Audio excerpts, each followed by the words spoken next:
and the effect of our actions.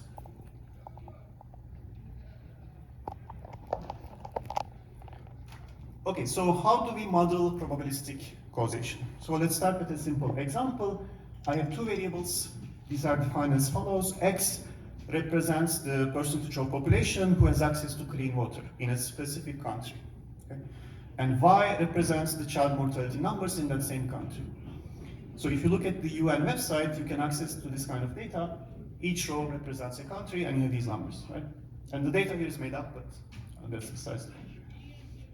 So now, when we say, let's say we hypothesize that X causes Y. Okay, so I will represent it with this simple graph. X is an arrow going into Y. What does that really mean when I say X causes Y? Okay. So here is how you should think about it. You should conduct this thought experiment, and you should say, okay, let's say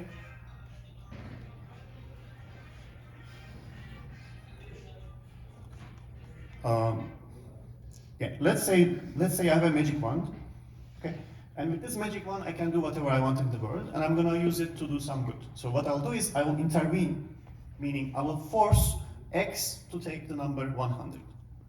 What does that mean? That means that I'm somehow making sure everyone on Earth has access to clean water. Okay, how is besides the point. So let's say I can do that. Then I ask myself, now, in this alternative universe, do I expect to see different numbers for Y? Do I expect to see less children dying in that universe? Right? And if the answer is yes, then that's when you decide, yes, X causes Y. So if I intervene, if I act on X, then it's going to change the distribution of Y. So we say X causes Y, or is said to cause Y. If intervening on X in this way changes the distribution of Y. And so this is going to be the definition that we'll use in this tutorial. How do we model causality using structural causal models? So you have a system that's a black box system that's closed, but we assume that there are underlying structural equations that generate each of the variables, right? For example, if you look at the ith variable of the system, for example, the angular momentum of a specific gear in this